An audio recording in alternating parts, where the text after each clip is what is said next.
Good afternoon, this is RFC Monkey here with a flight report from War Thunder.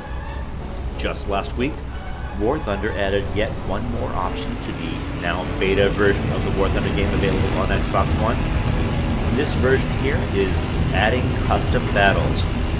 I, for one, am incredibly excited about the addition of custom battles to the game, particularly because War Thunder, or on their forums, has been a little standoffish and non-revealing about whether they're going to add the sim level of the game.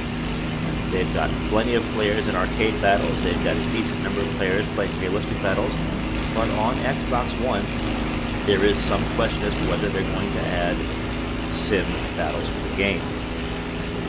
Something they've said in their forum suggests that perhaps Sony is not wanting to open crossplay on sim battles. That doesn't make much sense, but that's what they're sort of talking about. I have a feeling they're going to open up sim battles eventually, but in the meantime, those of us who enjoy sim-style fighting are playing against a bunch of PC players who are what they're calling keyboard mashing and controlling their games with mouse in third-person view. But custom games bring a lot of joy to this game, particularly because you can choose the settings of the game in the same way that you could in custom games and in missions in Birds of Steel. In this particular mission, I've got the kind of custom settings that would make it as close as possible to sim.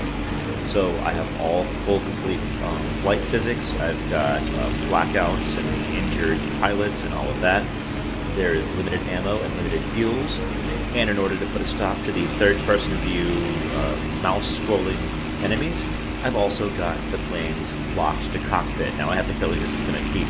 Nobody's ever joined my room so far, but if someone were to join, I have a feeling they would leave right away once they realize they can't sit third-person view and guide the plane with a mouse. They're actually stuck in cockpit and have to look around and all of that. I suspect a lot of people don't have the settings for that. Of particular interest is when you see a room in the list of custom games, you can see what settings they're using. However, in that list of settings, they don't tell you that you're locked in cockpit, so I have a feeling I'll get people joining the room eventually maybe, and then leaving. Aside from that, I've also got the enemy and friendly markers turned off, which is a huge challenge because in War Thunder there are a lot more kinds of planes than there ever were in Birds of Steel, which makes plane identification even more difficult. One of the great things that you can do in custom games is you can determine what planes are available. The very first custom game I played, somebody else had set it up, all planes from all countries were available, and they could be on either side, which was crazy. So I was shooting at Spitfires and Hurricanes even when I was flying the British side. In this game, however, I've got British and English on one side, British and Americans on one side, and I've got the Germans and Italians on the other.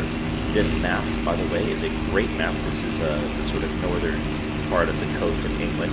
So the goal of this game is to rescue Deal.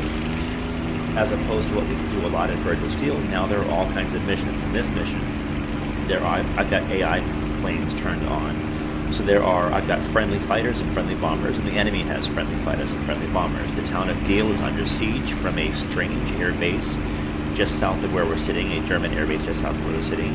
And so at the moment you see in my windshield, there are Stuka bombers that are flying over to Deal, and I've got to try to deal with them. That's terrible, I apologize for that. When I took off at first, you could see that there were some of my own friendly bombers out there. So here I'm trying to figure where the planes are now. Because of the confusion of all the different kinds of planes, I've actually left the radar in my upper right up, so give me a little bit of a chance to help figure out sometimes when I think to look at it whether or not a plane is friendly or an enemy. And again, I do that just because there are so many kinds of planes that I've never even heard of, so identification is a little bit of a problem. But you can see there are no giant sky labels. You have to fly and identify planes as best you can. I've left the objective marker arrows on. You can see those on the left. I'm still struggling a little bit with getting my shooting dialed in and a couple plane control features. So at the moment I've got the enemy AI set to, I think, low level. I've tried to make them kind of as easy as possible. One of the things I'm struggling with, I've discovered in the British planes, the Spitfires, the Hurricanes, is that if your speed is too high, your controls do lock up. So it's very difficult to control your plane, especially, I've had this happen, there we go, got a kill. more than once in online games when I've been dropping on an enemy plane in my Spitfire, and they drop down just a little bit below my nose, and I find it impossible to lower my nose because my speed is just too high. I'm still trying to work out the speed at which I can, which my plane becomes much more sluggish and difficult to control. But I'm getting a little bit better at that, so trying to monitor and watch my speed even on dives in order to make sure that I've got the maneuverability that I need in order to fight other planes. So here I am again, another Stuka bomber, trying to get as much damage on him as possible. I've got the room currently set to 10 minutes, so they're fairly short games, but like I said, I've set up a number of kind of games. I think I'm going to try to feature a few of these really, really cool games in the next couple of videos. Lose the guy there, I couldn't quite drop my nose enough there, you can see. He's rotated back, and so I'm also having trouble when I'm zoomed in like that, looking around a bit, and it's still a little bit awkward flying and zooming, so I'm still working on those kind of settings as well. There, I think I lost the plane, or I'm hunting around for it. But I'll be trying to feature a couple of different kinds of games in the near future. There's some really, really cool things. I flew one last night where I was in a hurricane bombing and shooting ground troops and boats, in fact, which was a blast. There are tons of maps available to you in custom settings. Lots and lots of different kinds of maps, all different kinds of terrains to feature. In addition, you can control time of day and weather and all of that. So really, there is no need. And in Birds of Steel, we used to use glitch settings to try to overlay maps one on top of another. Got to hit there. Try to lay maps over one top of another just to create some diversity and some size differences. Well, there are tons of maps and actually quite a few game modes to explore in custom battles, so I'm very excited about that. Some of the players that I've seen commenting on the forums and in the Xbox app are fussing because at the moment custom battles does not allow you or does not give you any credits. It doesn't, any kills you make don't count towards your kill total or your ground totals or anything like that. Well, on the other hand, it doesn't cost you anything. If your plane gets shot down, you can just add a new one, so there is no Lions cost. And some people are saying, I heard one person say, oh, there's no point in flying custom if you can't rank up, you can't gather your kills, but my feeling is, if you're happy with the plane you're flying, then go ahead and fly custom battles, because this is a sim game, and there's a chance to do, there we go, he's down. There is a chance to do sim battling here, so this is exactly the kind of flying that we're looking forward to.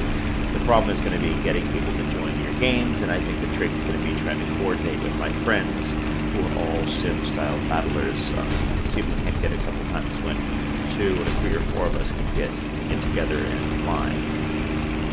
So I'm incredibly excited by the sim games. And actually, while I'm thinking of comparison with Birds of Steel, I hope you're noticing that when I zoom back out a little bit, that the mirrors on the Spitfires in this plane actually work compared to what they did in Birds of Steel. So while the game is still limited, while there are still a few problems, I am very excited by the possibilities that the custom game has added.